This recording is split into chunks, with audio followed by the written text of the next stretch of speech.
Benvenuti o bentornati su questo canale in cui parliamo di arte, musica e letteratura. Io sono Beatrice e oggi parliamo della scuola di Atene.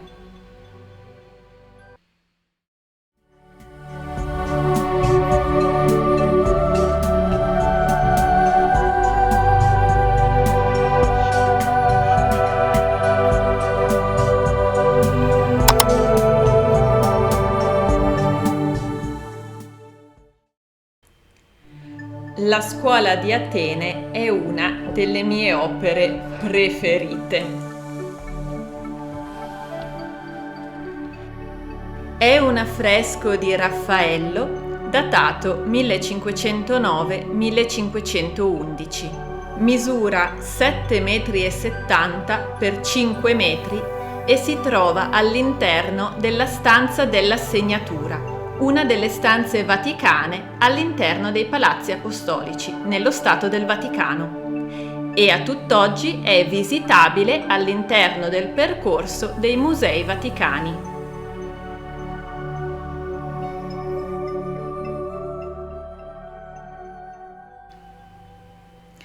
Quest'opera è una tra le più famose nella storia dell'arte ed è anche una delle più famose di Raffaello. Infatti, quando si parla di Raffaello spesso viene messa proprio la scuola di Atene per far riconoscere l'autore.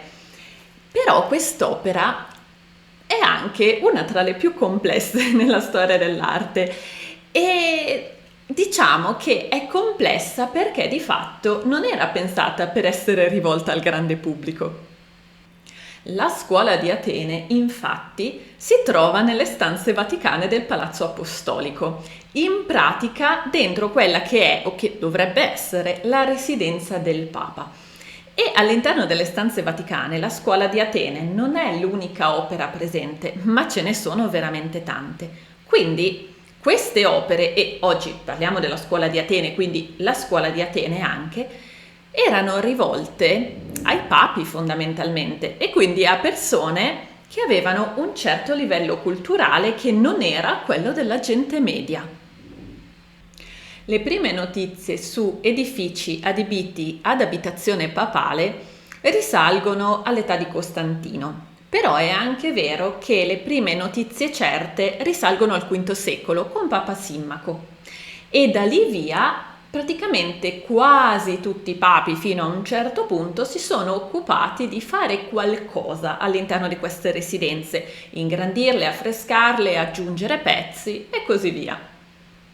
E a partire dal XV secolo i papi più attivi in questo senso furono Niccolò V, Sisto IV e Alessandro VI.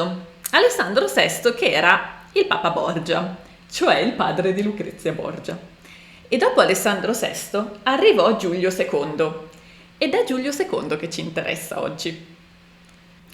Nel 1503 infatti diventa Papa Giulio II e quindi a lui sarebbe spettato abitare dove aveva abitato il Papa precedente, cioè il Papa Borgia. Solo che a Giulio II sta cosa non è che gli andava e quindi quando si è trovato Papa ha detto: sai che c'è? Io dove ha abitato il mio predecessore non ci voglio stare. E quindi lui scelse di abitare in pratica al piano superiore, se non mi sbaglio, nelle stanze che erano state volute da Niccolò V e poi da Pio II. E quindi, insomma, il Papa Giulio II si sposta, per così dire, in un altro appartamento, mettiamola così. Il punto è che queste stanze, questi appartamenti erano già affrescati. Li aveva fatti affrescare il Papa Niccolò V alla metà del 400 e a quanto pare erano affrescati con opere molto belle e di autori anche piuttosto famosi, molto famosi, come per esempio Piero della Francesca. Piero della Francesca è il pittore che ha dipinto il ritratto dei duchi di Urbino. Abbiamo fatto un video dedicato. Ora, perché a quanto pare erano belli? Perché Giulio II ha deciso che non gli andavano e quindi basta, via, li copriamo. Ed è quello che ha fatto, ha ingaggiato dei pittori, in realtà ha ingaggiato Raffaello, per dare una bella mano di bianco e rifare sopra opere nuove, sopra quello che c'era già. Che tra l'altro, quando Raffaello ha saputo questa cosa, in un certo senso ci è rimasto anche un po' male, perché l'idea di andare a distruggere completamente queste opere di questi maestri per rifarci sopra qualcosa di nuovo, a lui spiaceva, cioè non è che gli andava più di tanto, però il punto è che era stato ingaggiato, il committente, cioè Giulio II, voleva così e quindi dovevi fare così, cioè se prendevi l'incarico quello dovevi fare.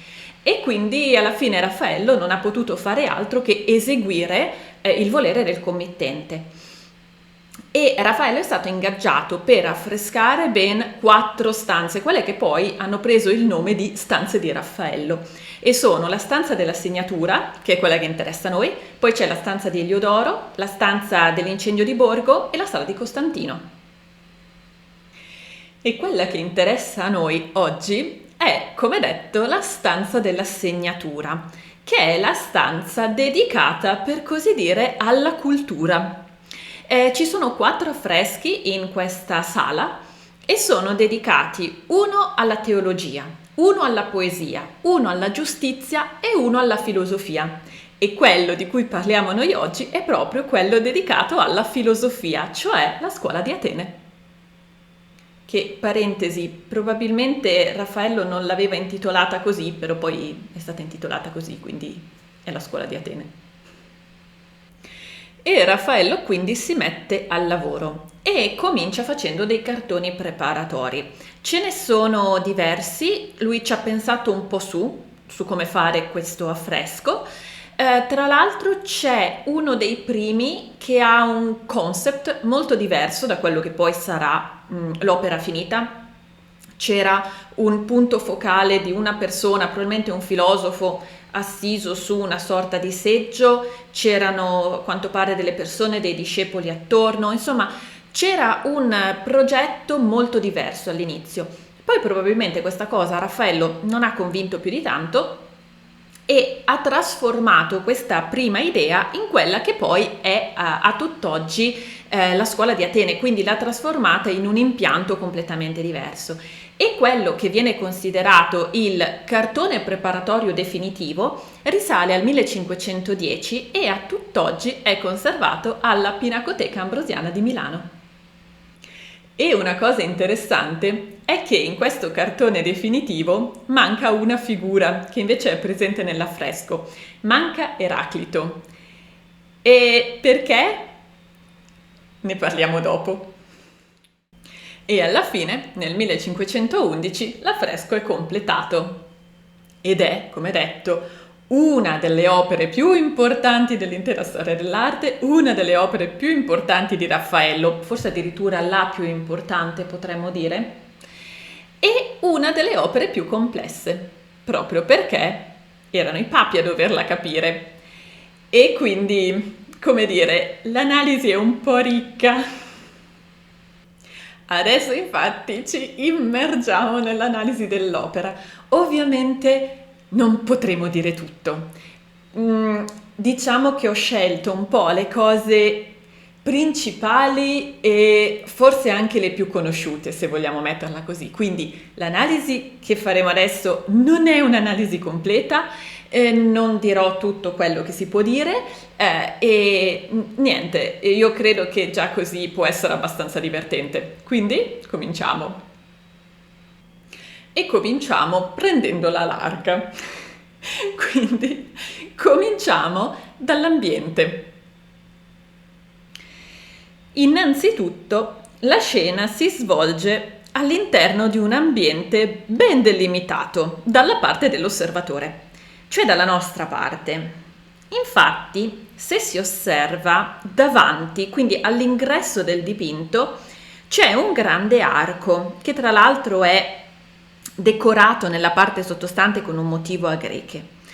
E questo grande arco delimita l'inizio della scena, quasi come se guardandolo potessimo entrare in questo luogo. Questo arco fa anche un po' da diaframma, quindi allo stesso tempo separa il nostro mondo da quel mondo ideale della scuola di Atene, ma fa anche da porta. È un po' come se fosse uno Stargate che si apre su questo mondo ideale e parallelo. Il pavimento nella prima parte della scena è decorato a quadrati di un color vinaccia. Subito dopo, subito poco più in là, ci sono 4 gradini in quello che si direbbe marmo bianco e questi 4 gradini portano a un livello rialzato all'interno di questo ambiente e il pavimento di questa parte rialzata è decorato sempre a motivi color borgogna e i motivi sembrerebbero delle losanghe. Qui bisogna dire una cosa curiosa e anche importante. Il fatto di decorare il pavimento a piastrelle è un trucco prospettico vecchio quanto la prospettiva. Infatti il fatto di mettere delle piastrelle di forme geometriche riconoscibili, per esempio i quadrati, le losanghe o forme di questo genere, in prospettiva aiuta molto quello che viene chiamato lo sfondato, quindi aiuta molto il fatto che si crei l'impressione che ci sia una grande profondità. L'ambiente, l'architettura. L'architettura è di stampo classico e però ricorda qualcosa che potrebbe essere una chiesa? In realtà probabilmente ricorda molto più una basilica, che nell'antica Roma era un edificio dove si trattavano gli affari, le controversie, dove si amministrava la giustizia e quindi non era di per sé l'edificio religioso che noi oggi intendiamo. E tra l'altro, visto qual è il messaggio generale del dipinto, potremmo anche dire che questo ambiente sia un tempio, probabilmente un tempio alla cultura e ancora di più un tempio alla ragione e al pensiero. Quindi andiamo a vedere un po' più nel dettaglio questa architettura. Nelle parti in cui si può vedere il soffitto, vediamo delle volte a botte cassettonate.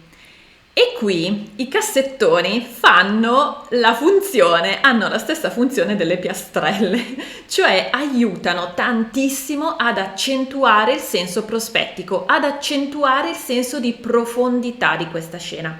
Sarebbe stato molto diverso, infatti, se le volte fossero state lisce.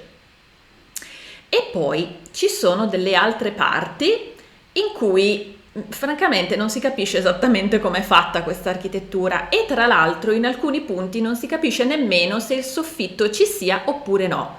E parebbe proprio di no. Cioè sembra che ci siano delle parti aperte nella volta di questa costruzione, delle parti che infatti lasciano intravedere il cielo. Nella parte centrale di questa architettura, subito dietro i personaggi ma subito sopra le loro teste, quello che si vede sembra essere il tamburo di una cupola, cioè la parte dritta sulla quale la cupola appoggia la base praticamente. Ma la cupola non si vede. E se spingiamo lo sguardo ancora più indietro, vediamo come dopo la seconda volta a botte non c'è copertura, quindi non c'è soffitto. E infatti si vede il cielo terzo tra l'ultima volta a botte e l'arco che chiude le quinte di questa scena.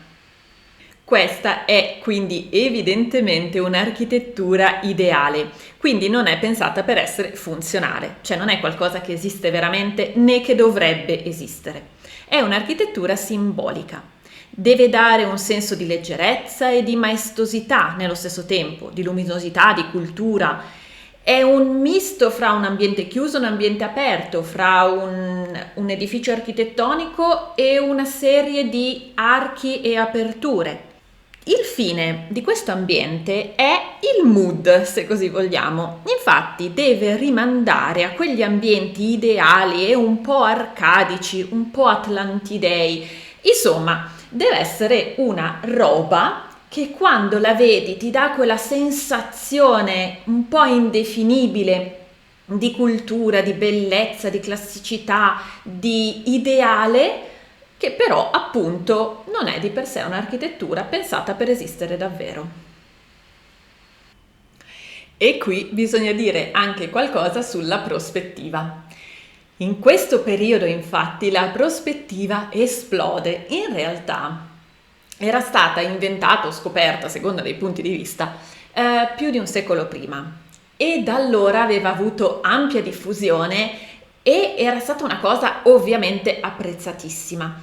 E tra l'altro uno dei centri di maggiore diffusione della prospettiva è stato proprio Urbino e Raffaello veniva da Urbino. Quindi il fatto che Raffaello abbia dato questo impianto prospettico così forte, tra parentesi parliamo di prospettiva centrale ovviamente, abbia dato questo impianto prospettico così forte non è un caso, anche perché in un certo senso la prospettiva era anche simbolo di cultura, quindi non era solo la wow novità che otteniamo la terza dimensione vera sul bidimensionale, ma era anche un fatto di dire usi la prospettiva perché insomma sei di un certo livello.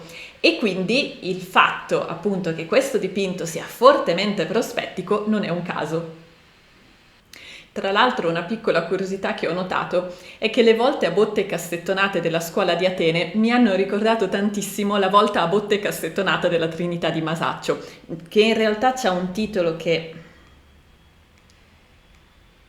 La Santissima Trinità con la Vergine Maria, San Giovanni e i donatori, la Trinità di Masaccio. Io ho sempre chiamata Trinità di Masaccio, continuerò a chiamarla Trinità di Masaccio.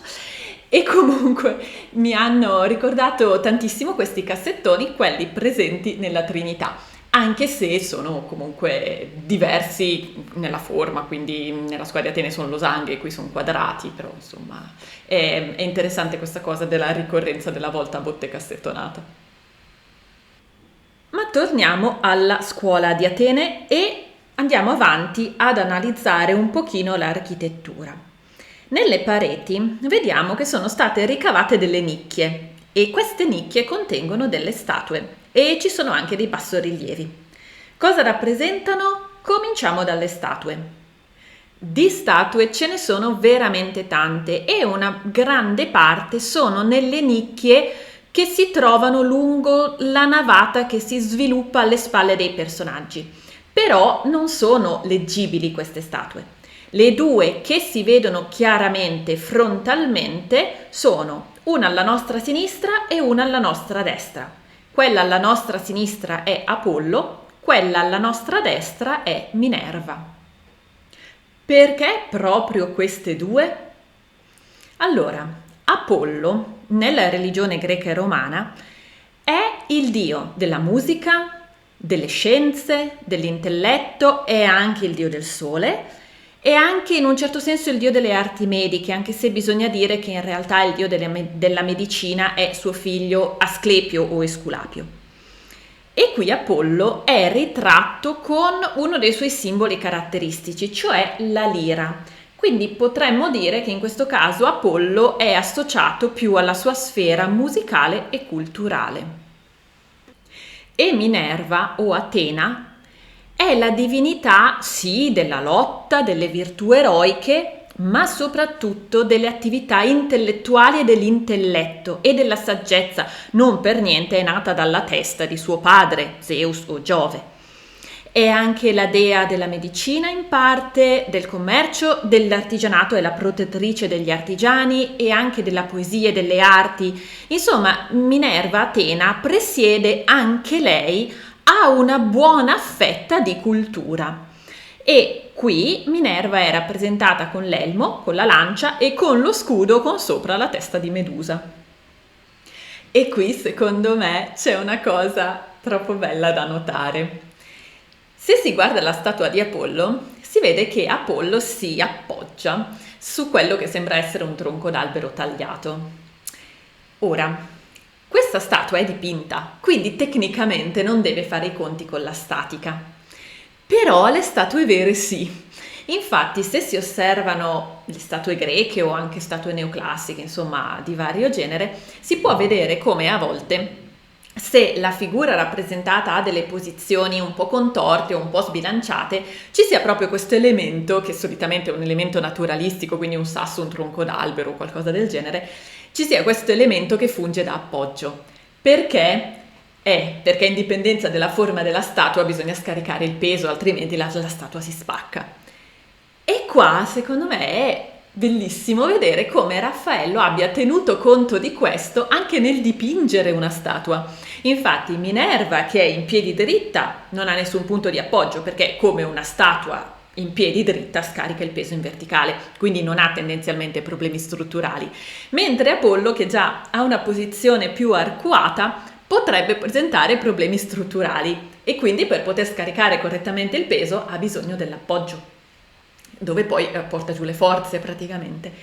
E niente, mi sembrava doveroso dirlo perché secondo me è troppo bella questa finezza, dove è vero che siamo all'interno di un'architettura ideale, è vero che non è un ambiente esistente, non verrà costruito, ma nonostante questo io trovo interessantissimo il fatto che Raffaello ponga attenzione a questi dettagli di realismo.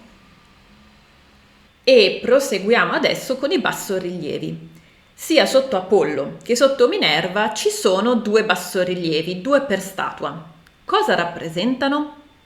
Sotto Apollo si trovano nel riquadro più grande una lotta di ignudi e nel riquadro più piccolo un tritone che rapisce una Nereide.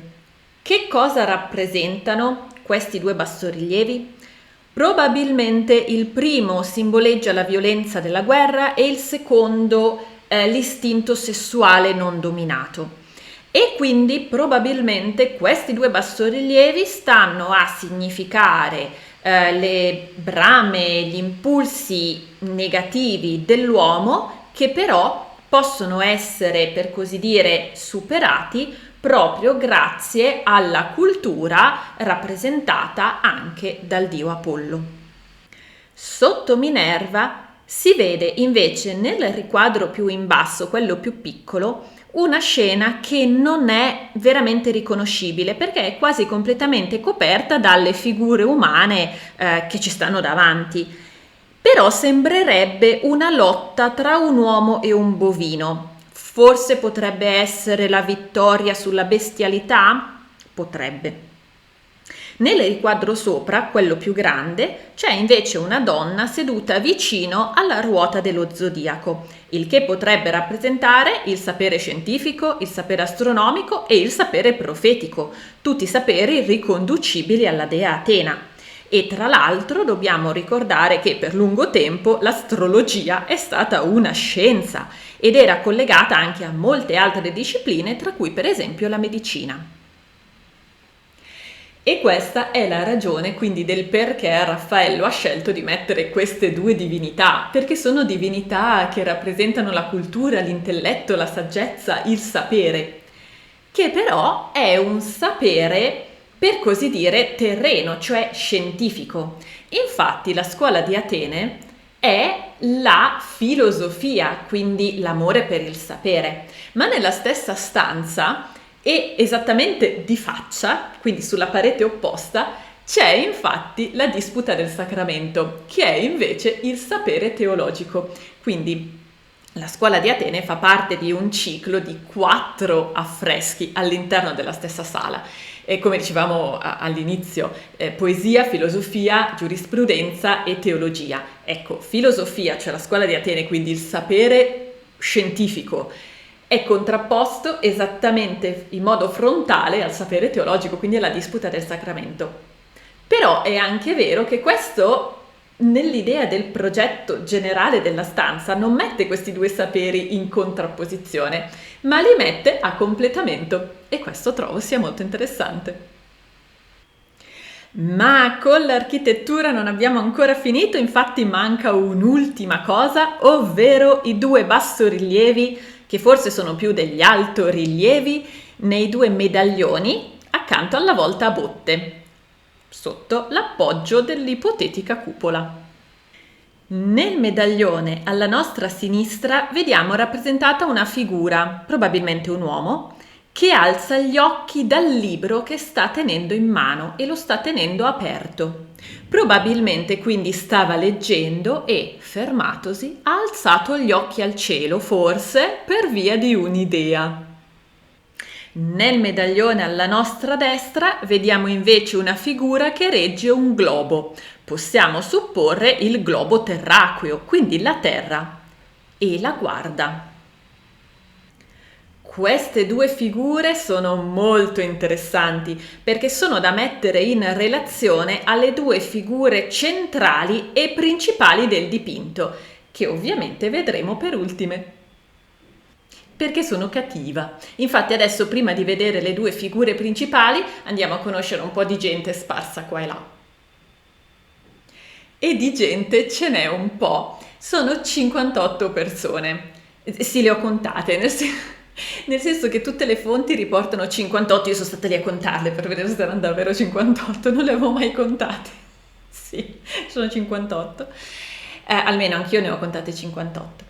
E sono per lo più, diciamo, in gruppo, ma qualcuna è anche da sola.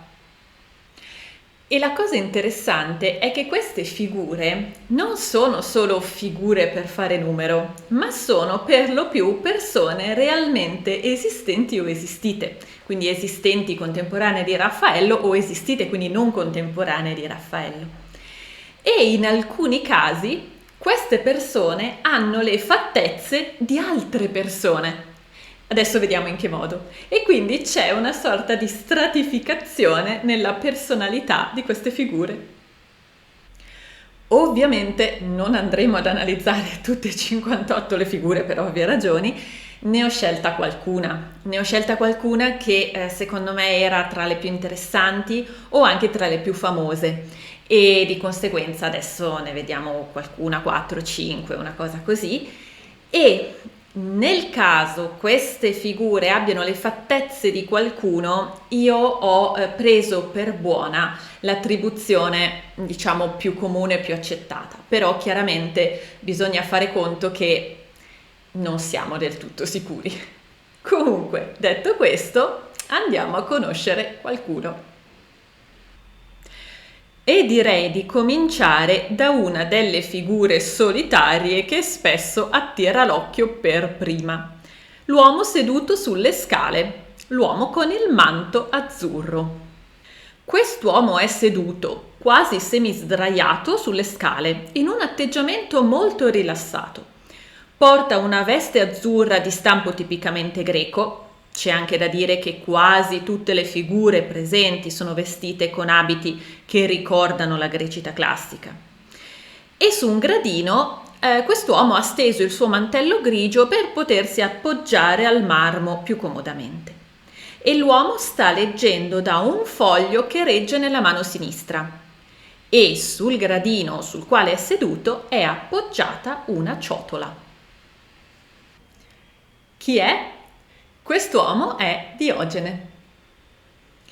Diogene è stato un filosofo cinico, forse il più importante esponente del cinismo. E i cinici erano questi filosofi che volevano andare contro quelle che loro chiamavano le illusioni dell'umanità, le illusioni dell'uomo, che erano il potere, la ricchezza, il piacere. E ricercavano invece la felicità che secondo loro si sarebbe ottenuta vivendo con la massima semplicità, con la massima austerità e a contatto con la natura. E Diogene, infatti, è colui che visse nel modo più austero possibile. Infatti Diogene abbandonò qualunque bene materiale e visse in una botte. Non proprio per tutta la vita, però insomma è famosa questa cosa, Diogene vive nella botte. E predicava l'autocontrollo e l'autosufficienza. E la ciotola rappresentata accanto a Diogene sta a indicare, sta a ricordare un episodio famoso della sua vita, cioè quando Diogene, che alla fine possedeva solamente una ciotola, vide un ragazzo, un fanciullo, bere dall'incavo delle mani, quindi così. E a quel punto Diogene guardò il fanciullo e disse: questo fanciullo è più austero di me, vive in modo più semplice di me, quindi vuol dire che a me questa ciotola non serve, e la gettò per terra. E quindi il fatto che nel dipinto sia rappresentata la ciotola appunto vicino a Diogene è proprio per indicare che quello è proprio Diogene, quindi ricorda l'episodio della ciotola. e abbiamo detto che molto spesso i personaggi, le persone ritratte dentro questo affresco hanno le fattezze di qualcun altro. Quindi Diogene ha le fattezze di qualcuno? Parrebbe di no. Ora, non siamo in realtà del tutto sicuri, non specificatamente su Diogene, in generale, non siamo del tutto sicuri di avere scovato, come dire, tutti gli easter egg che c'è dentro questo dipinto. Però, per quello che si sa finora, sembrerebbe che Diogene non abbia le fattezze di nessuno in particolare, quindi sembrerebbe che Raffaello si sia basato, diciamo, sulle fonti disponibili o comunque su ciò che la tradizione tramandava come fattezze di Diogene e abbia quindi creato un uomo mediamente anziano come teoricamente avrebbe dovuto essere Diogene durante, diciamo, la parte più avanti della sua vita. Diogene sta abbastanza nel mezzo della situazione, ma se noi osserviamo l'impianto generale, vediamo come le persone tendano a distribuirsi come su due ali, una a destra e una a sinistra. E noi a questo punto quindi ci spostiamo verso la nostra destra. E andando verso la nostra destra vediamo che c'è un gruppo di persone abbastanza eterogeneo. Una parte di questo gruppo sembra stia seguendo una lezione, mentre un'altra parte di questo gruppo sembra stia conversando. E a noi adesso interessa conoscere un po' più da vicino l'uomo che sembra stia tenendo questa lezione, ovvero l'uomo con il manto rosso. Costui è Euclide.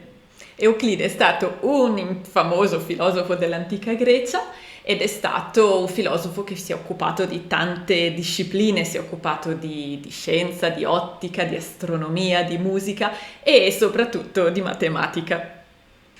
E naturalmente è colui che ha dato un fondamento assiomatico alla geometria. Lo sappiamo tutti perché c'è la famosa geometria euclidea. E infatti nel dipinto lui sembra proprio che stia dando una lezione di geometria. Infatti sulla lavagnetta che c'è appoggiata per terra, lui con un compasso sta disegnando qualcosa che sembrano essere delle figure geometriche piane sovrapposte. Quindi siamo in presenza di Euclide che sta tenendo ai suoi allievi una lezione di geometria? Probabilmente sì. Ed Euclide ha le fattezze di qualcuno? La risposta è sì, ha le fattezze del Bramante. Donato Bramante è stato un architetto importantissimo ed era anche un pittore, un poeta e un musicista. Che devo dire che questa cosa, che il Bramante fosse anche poeta e musicista, io l'ho scoperta facendo ricerche abbastanza approfondite, per questo video. Ma mi era sfuggito a me questa cosa che il Bramante fosse anche musicista e poeta. Comunque, il Bramante era un architetto importantissimo. Infatti il Papa Giulio II, questo Papa qui, questo Papa delle stanze di Raffaello, ha dato al Bramante la costruzione della nuova Basilica di San Pietro, gli ha dato la sovrintendenza del cantiere, insomma gli ha dato un po' di roba e tra l'altro Raffaello e Bramante si conoscevano ed erano amici, quindi Raffaello ha deciso di dare a Euclide le fattezze del Bramante. Qui c'è da aprire una piccola parentesi. Ci sono studiosi che ritengono che questa persona non sia Euclide ma sia Archimede. Ecco, come dicevo prima, alla fine risposte sicure non è che le abbiamo. Diciamo che attualmente si ritiene che sia più probabile che la figura rappresentata con le fattezze del Bramante sia Euclide e non Archimede. E questo perché? Allora, in parte perché apparentemente Euclide sta proprio facendo una dimostrazione geometrica, quindi tendenzialmente potrebbe essere più sensato, comunque più coerente, diciamo così, che sia Euclide piuttosto che Archimede. E poi anche perché di fronte, quindi nel gruppo che sta a sinistra del dipinto, c'è Pitagora. Tra un attimo lo vediamo. E quindi si suppone che Raffaello abbia voluto contrapporre, per così dire, il canone geometrico di Euclide con il canone musicale di Pitagora. E quindi si dà per buono, per così dire, che questa figura sia Euclide. Però ecco, giusto per correttezza, ci sono anche persone che ritengono possibile, plausibile che sia Archimede. Comunque noi lo prendiamo come Euclide. Ma se noi restiamo qui nel gruppo di Euclide per un attimo, vediamo che c'è un'altra figura interessante, ovvero Zoroastro. Zoroastro, conosciuto anche come Zarathustra, è stato un famosissimo profeta e qui lo vediamo con la veste bianca, con la veste chiara.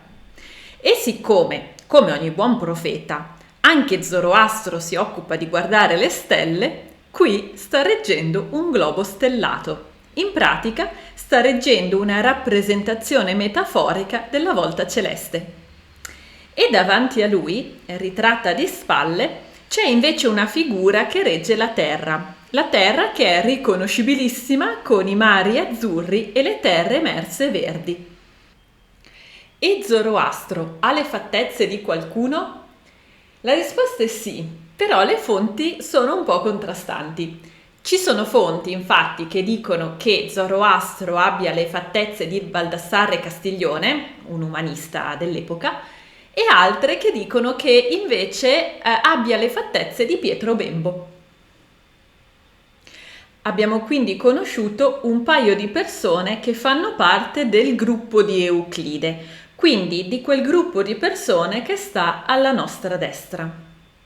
Dicevamo prima che l'ipotesi preferita è che la persona con le fattezze del Bramante sia Euclide e non Archimede, perché se fosse Euclide avremmo il canone geometrico contrapposto a Pitagora con il suo canone musicale. E quindi adesso andiamo proprio a vedere Pitagora. Alla sinistra dell'affresco, alla nostra sinistra, c'è infatti un altro gruppo di persone che sta seguendo con interesse un'altra lezione, tenuta da un uomo con il vestito rosa e il manto bianco, che sta prendendo appunti su un grosso libro. Costui è Pitagora. Pitagora è stato un filosofo e un matematico dell'antica Grecia ed è famosissimo il teorema di Pitagora. Però Pitagora è importante anche per i musicisti. Senza entrare nella teoria musicale, infatti, è però interessante sapere che Pitagora fece degli esperimenti musicali e arrivò anche a conclusioni molto interessanti. Il suo esperimento più famoso è il cosiddetto monocordo. Quindi Pitagora prese una corda tesa e la fece suonare. Poi la divise a metà, cioè ci mise un fermo, si direbbe un nodo, comunque un fermo a metà e suonò ciascuna delle due metà e si rese conto che la metà della corda suonava quella che noi oggi chiamiamo un'ottava più alta. Poi divise la corda a 2/3, ottenne l'intervallo di quinta, la divise a 3/4, ottenne l'intervallo di quarta, che tra l'altro unisono ottava, quarta e quinta sono i famosi intervalli giusti. Non entriamo nella teoria musicale, però insomma Pitagora pose le basi, per così dire, di una vera e propria teoria musicale, quindi pose le basi di qualcosa che in realtà a livello musicale utilizziamo ancora oggi. E qui nella scuola di Atene si può infatti vedere che sulla lavagnetta ai piedi di Pitagora è tracciato un diagramma che ricorda un diapason e che probabilmente segnala i rapporti musicali e quindi siamo discretamente sicuri che questa figura sia proprio Pitagora. E Pitagora ha le fattezze di qualcuno? Apparentemente no. Per quello che si sa finora, no. Quindi sembrerebbe che Pitagora abbia semplicemente le fattezze di Pitagora. Ma se il gruppo di persone attorno a Pitagora è molto interessato alla sua lezione, è vero però che poco distante dal gruppo di Pitagora c'è una figura solitaria. È un uomo con i capelli scuri, la casacca violetta e gli stivali in pelle, seduto accanto a un blocco di marmo che gli fa da tavolino. L'uomo se ne sta seduto con la testa appoggiata su una mano e sta scrivendo su un foglietto di carta. Costui è Eraclito. Eraclito di Efeso è stato un importante filosofo dell'antica Grecia e a oggi è detto l'oscuro perché il suo pensiero è un po' difficile e in alcune parti sembra andare in contraddizione. Tuttavia è anche vero che di Eraclito ci sono arrivati per lo più frammenti dei suoi scritti, quindi anche per questo è piuttosto difficile decifrare il pensiero completo di Eraclito. Sono tuttavia suoi pensieri come tutto è uno e uno è tutto e anche come il tutto scorre, il famoso Pantarei, anche se formulato così pare non essere sua la frase, però il concetto si direbbe che era proprio suo. Ed Eraclito ha le fattezze di qualcuno? La risposta è sì, perché Eraclito ha le fattezze di Michelangelo. E qui c'è qualcosa di interessante da dire. Infatti, Michelangelo, durante la sua vita, soffrì di un po' di cose purtroppo a livello di salute. Infatti soffriva di quello che lui chiamava il male della renella, quello che all'epoca si chiamava il male della renella, che in buona sostanza erano calcoli renali, soffriva di artrosi e soffriva di, diciamo, cattiva circolazione.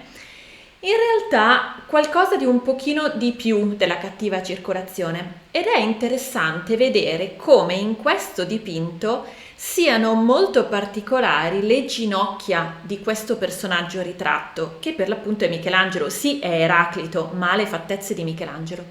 Se si osservano le ginocchia di questa figura, si vede come siano come nodose, perché sono solcate da vene varicose, da vene molto grandi e molto presenti in superficie. Ma questa rappresentazione è accurata? Apparentemente sì. E è accurato anche il rappresentare Michelangelo con questi stivali in pelle che a quanto pare avrebbero potuto avere una funzione molto specifica. Di questo ne parla un libro dedicato, non dedicato specificatamente a Michelangelo, ma dedicato all'iconodiagnostica, dove in un capitolo parla però proprio di Michelangelo e nello specifico del Michelangelo ritratto nella scuola di Atene. E in questo libro viene detto questo. Anche in questo affresco, intende proprio la scuola di Atene, l'occhio del medico viene attratto dall'uomo seduto a uno scrittoio, in primo piano, pensoso e solitario, nell'area di centro-sinistra del grande dipinto. Viene colpito dalle vistose varici trunculari, che sono in pratica le vene varicose, che solcano il ginocchio destro del filosofo e che in parte sono visibili anche nell'arto inferiore sinistro, anche se più in ombra. Le varici che solcano il ginocchio sono nella maggior parte dei casi dovute a una insufficienza della vena safena accessoria anteriore, una sorta di safena di scorta presente in circa il 12% delle persone. Gli studiosi di storia dell'arte ci insegnano che questo personaggio assiso allo scrittoio è il filosofo Eraclito, a cui Raffaello ha dato le sembianze di Michelangelo. L'autore di questo libro è un medico e lui riconosce nel Michelangelo ritratto da Raffaello nella scuola di Atene delle vene varicose. Ma il dottore va anche un po' più in là. Infatti, a quanto pare, Michelangelo indossava davvero sempre questi stivali in pelle che Raffaello ha raffigurato e a quanto pare non li toglieva mai. E su questa cosa, su questo comportamento, il dottore fa un'ipotesi che secondo me è interessantissima e anche molto valida. Dapprima il dottore fa un breve excursus su quelle che possono essere le conseguenze di questa insufficienza venosa e lo dice perché servirà tra un attimo. Infatti il dottore dice: oltre alle varici, i sintomi sono visibili soprattutto nelle parti più distali delle gambe, dove compaiono edema, discromie scure come macchie ferruginose sulla pelle e addirittura ulcerazioni, veri e propri buchi che scavano l'integrità della cute. Queste lesioni più gravi aumentano di frequenza con l'aumentare dell'età. E poi dice: quindi, anche se non visibili per la presenza degli stivali, è molto probabile che le gambe di Michelangelo fossero malconce a causa delle altre manifestazioni tipiche dell'insufficienza venosa cronica di cui soffriva. Quindi Michelangelo portava gli stivali per coprire i segni e le ulcere?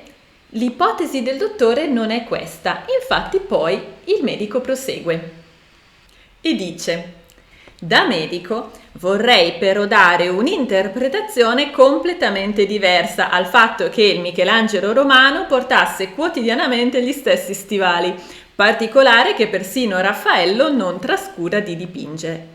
Questa nozione, cioè che Michelangelo non si levasse mai gli stivali, appare nella biografia di Michelangelo scritta da Ascanio Condivi, dove viene riportato che non si staccasse mai dai suoi stivali.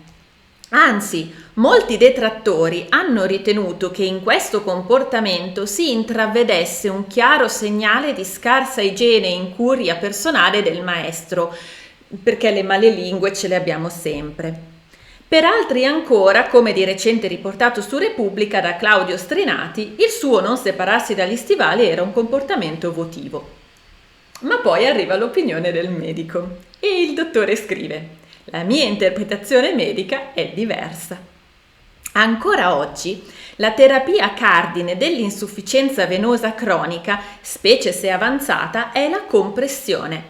Un qualcosa che oggi si ottiene avendo l'accortezza di utilizzare le cosiddette calze elastiche. In epoca rinascimentale non erano ovviamente disponibili e tuttavia i medici più aggiornati e sapienti erano a conoscenza che la compressione era un trattamento efficace per questa malattia vascolare. Il medico poi prosegue dicendo che anche nel 300, quando non si sapeva ancora della circolazione sanguigna, si sapeva però che comprimere funzionasse, e poi dice: Michele Savonarola, il nonno di Girolamo, e professore nel 400 di medicina fra Padova e Ferrara, nel suo Practica invitava i medici a bendare dal basso verso l'alto in caso di ulcera. Sì, ma se non si aveva l'ulcera, come prevenirla? Non si poteva pensare che un artista come Michelangelo andasse in giro con delle fasce ricavate tagliando vecchie lenzuola come un accattone per prevenire l'ulcera. Nel 500 sappiamo che per le classi più abbienti si utilizzavano gambaletti di cuoio di vitello su misura perfetta della circonferenza delle gambe dei pazienti, come quelli ritratti da Raffaello nel suo Eraclito michelangiolesco. Quindi si sapeva che si doveva comprimere, si comprimeva con stoffe e con quello che si poteva, ma nel 500 si facevano gli stivaletti di cuoio a perfetta misura che comprimevano.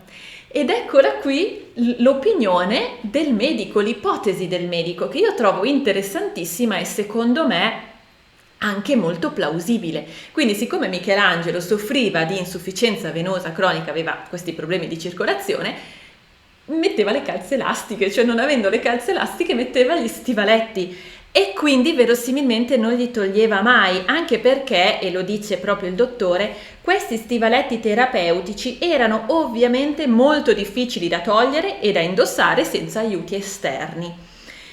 E poi dice che è presumibile che a Michelangelo venisse raccomandato proprio di non toglierli e di camminare molto. E poi il dottore conclude il capitolo dicendo: dunque, riguardando le voluminose varici che solcano il ginocchio di Michelangelo, mi sento di dire che i suoi stivali erano verosimilmente un dispositivo terapeutico, un presidio che gli era stato prescritto per contenere i sintomi e la progressione dell'insufficienza venosa cronica, che Raffaello documenta nel suo affresco.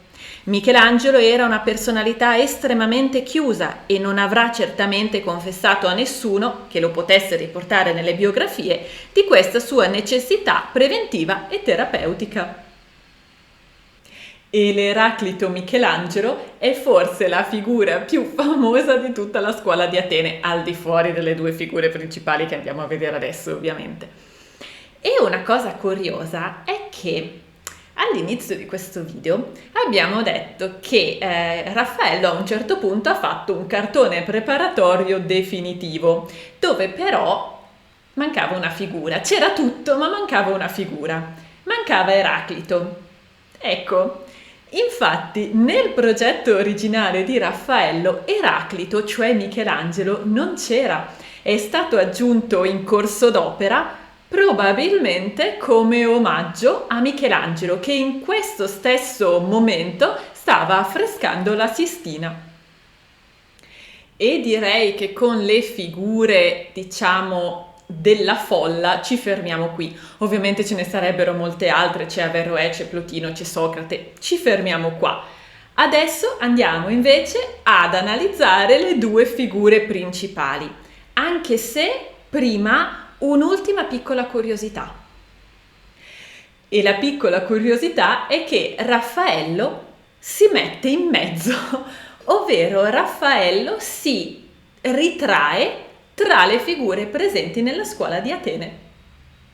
Nel gruppo di Euclide, infatti, quindi alla destra dell'osservatore, vicino a Zoroastro, c'è un ragazzo con un berretto nero. E questo ragazzo è l'unico che guarda in camera, per così dire, cioè che guarda lo spettatore.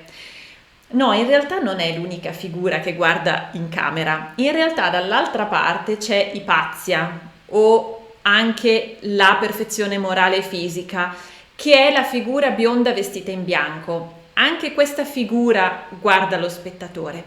Però, a parte questa figura che è anch'essa un attimo particolare, a destra il ragazzo che guarda in faccia lo spettatore è proprio Raffaello. E adesso, per concludere la nostra giornata nella scuola di Atene, andiamo ad analizzare le due figure che sono il centro e il simbolo della scuola di Atene, ovvero Platone e Aristotele. Platone e Aristotele sono il centro di tutto e sono anche le due persone che arrivano nella scuola di Atene e a cui tutti prestano attenzione perché sono arrivati i due maestri. Platone è alla nostra sinistra, vestito di violetto con il manto rosso. Aristotele è alla nostra destra, vestito di marrone con il manto azzurro. Platone è stato un filosofo e un politico nella Grecia antica. È considerato una delle personalità più importanti e più influenti della storia ed è famoso per vari concetti filosofici ed è famoso anche per i suoi scritti, per lo più i famosi dialoghi. E Platone, qui nella scuola di Atene, ha le fattezze niente meno che di Leonardo da Vinci. Quindi Raffaello dà a Platone le fattezze del genio universale. Però qui nella scuola di Atene, Platone e poi anche Aristotele sono molto importanti per via della loro gestualità. Platone infatti fa questo gesto, cioè indica l'alto, indica il cielo.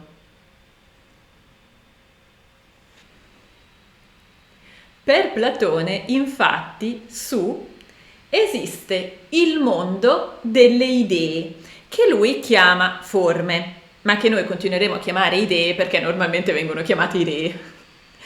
Queste idee per Platone sono vere, pure, incorrotte, buone e belle. Sono tutti concetti filosofici. E in pratica sono la verità. E Platone chiama questo mondo delle idee iperuranio. Platone dice poi che le anime praticamente preesistono e continuano a reincarnarsi.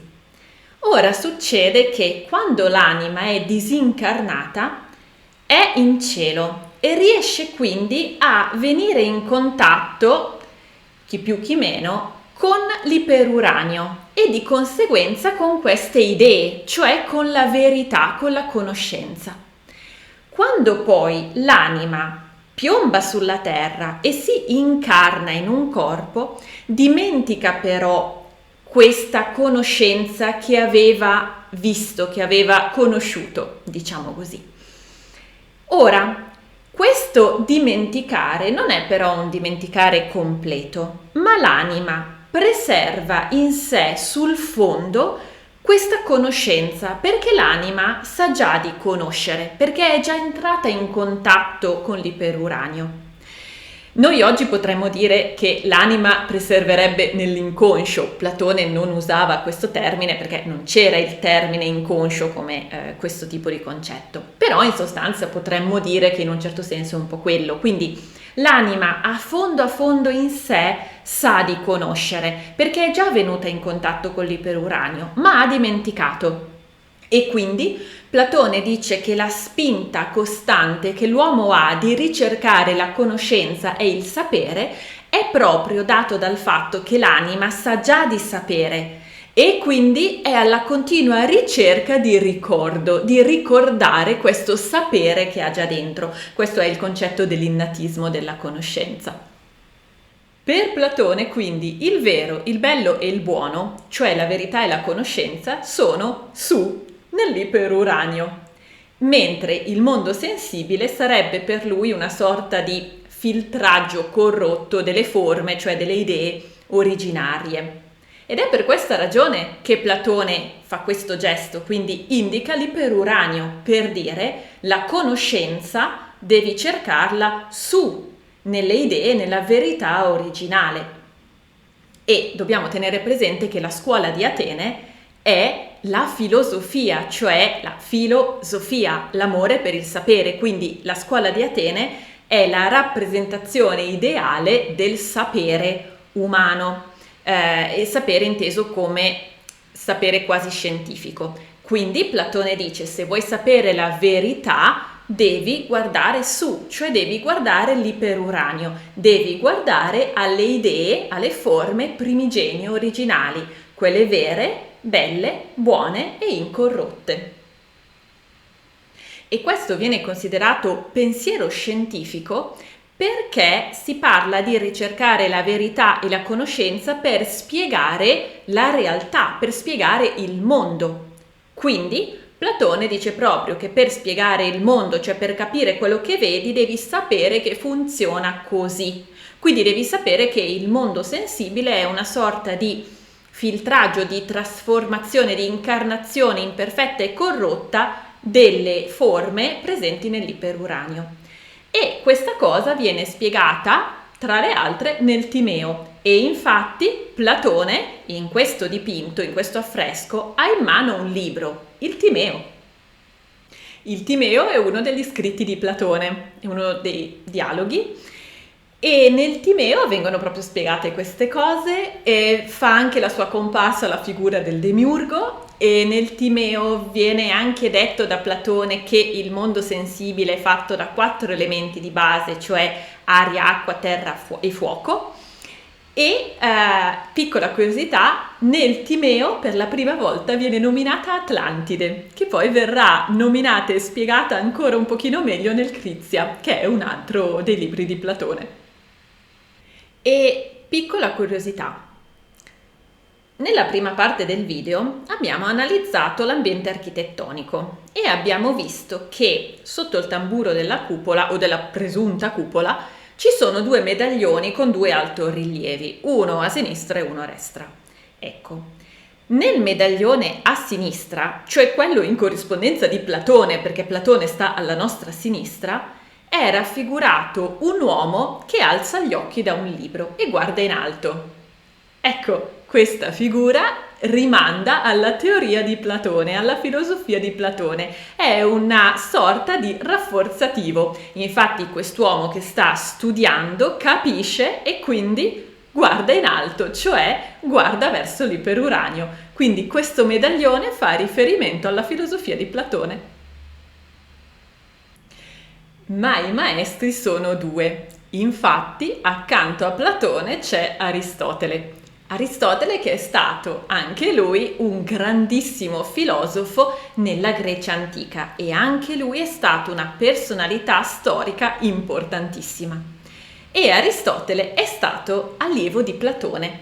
Quindi qui abbiamo i due maestri di cui effettivamente uno è stato allievo dell'altro. Però nella scuola di Atene sono entrambi maestri, perché le loro visioni e le loro filosofie si fanno da contrappeso.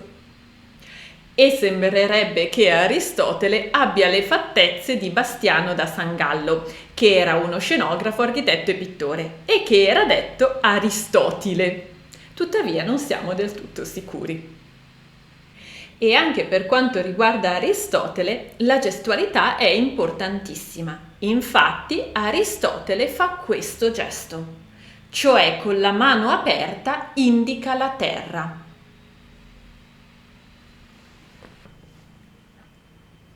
Anche Aristotele, infatti, come il suo maestro, ragiona sulla natura della realtà, però in un certo senso contesta il suo maestro. Per Aristotele, infatti, non ha senso separare i due mondi, cioè quello della realtà sensibile e quello della forma che guida la realtà, per poi cercare di riunirli in qualche modo. Per Aristotele la forma deve essere connaturata nella realtà.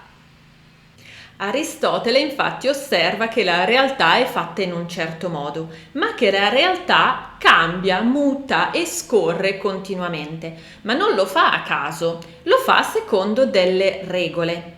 E quindi Aristotele dice ci devono essere le regole per forza, ma non stanno nell'iperuranio, devono stare connaturate nella materia stessa. E tra l'altro Aristotele parla di 4 cause che lui riconosce come cause del cambiamento e dell'evoluzione della realtà.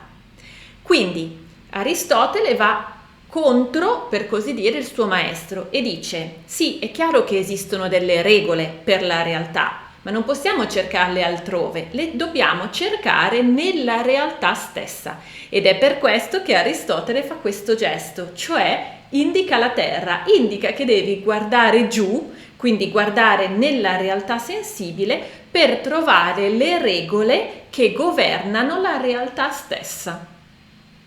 E Aristotele tiene in mano un suo libro, l'Etica, che possiamo supporre sia l'Etica Nicomachea, che è una grande raccolta di tante delle sue lezioni.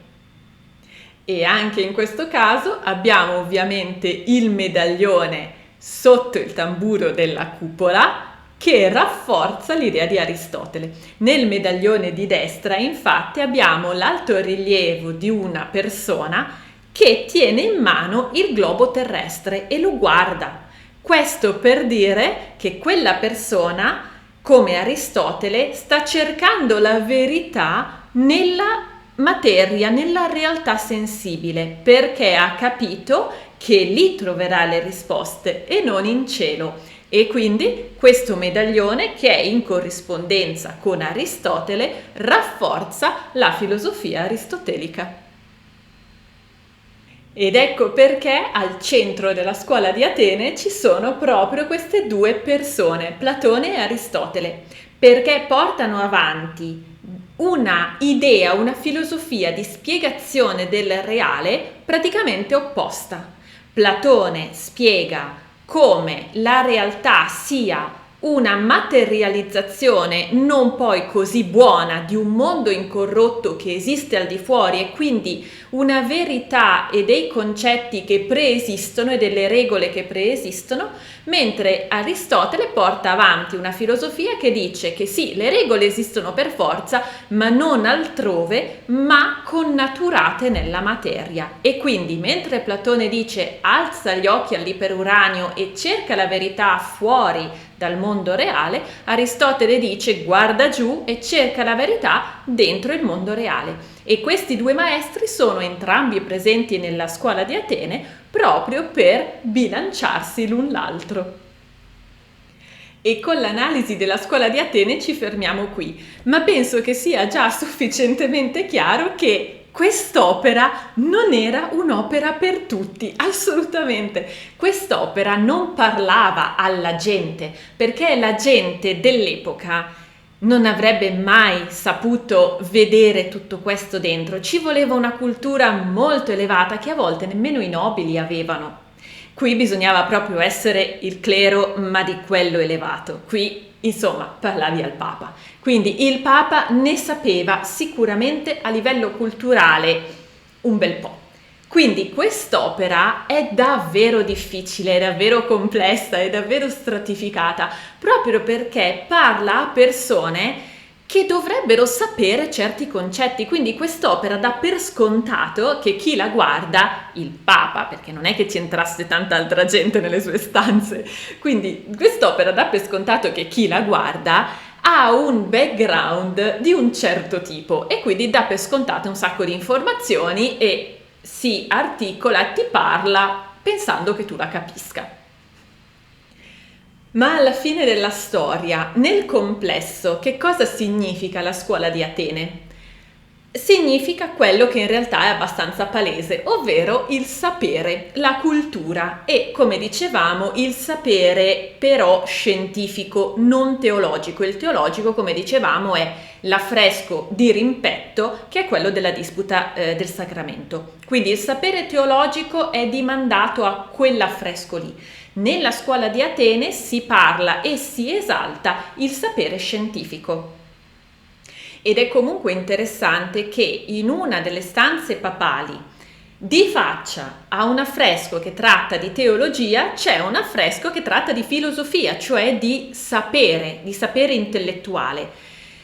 Sembra un controsenso, ma non lo è, soprattutto non lo è per l'epoca. Infatti qui siamo in pieno umanesimo praticamente, dove abbiamo l'uomo al centro e dove abbiamo la concezione di poter capire e anche governare la realtà grazie all'intelletto e quindi di riflesso grazie anche alla scienza, al sapere, eccetera. Scienza ovviamente in questo contesto è presa in senso lato, cioè non è da pensare, ora io non l'ho specificato prima, in effetti l'ho dato per scontato, ma penso che lo sia.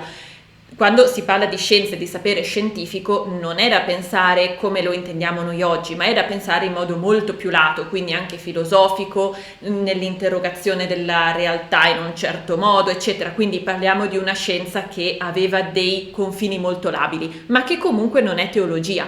E questo è il punto, non è teologia. Quindi è molto importante, molto interessante che all'interno di una delle stanze papali siano contrapposti la teologia e la scienza, tra virgolette, quindi la filosofia.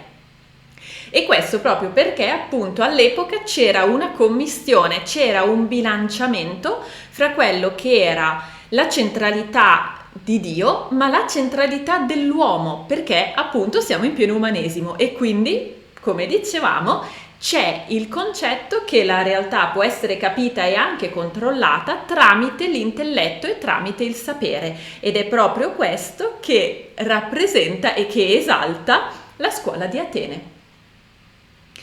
Ma se è vero che quest'opera non parla a tutti, oggi perlomeno l'abbiamo capita? Forse. Nel senso che per ora abbiamo capito o pensiamo di aver capito una buona parte dei messaggi in essa contenuti, però probabilmente non abbiamo ancora capito o visto, tra virgolette, tutto. E quindi, chi lo sa, forse c'è ancora qualcosa da scoprire dentro la scuola di Atene.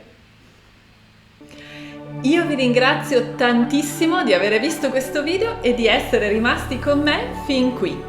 Vi chiedo quindi di mettere un mi piace se questo video vi è piaciuto e vi chiedo anche di iscrivervi al canale nel caso questo canale vi piaccia o nel caso stiate cercando un luogo abbastanza tranquillo dove sentir raccontare di arte, di musica e di letteratura. Quindi lasciatemi un mi piace e iscrivetevi e attivate le notifiche. Almeno YouTube dovrebbe avvisarvi quando esce un nuovo video.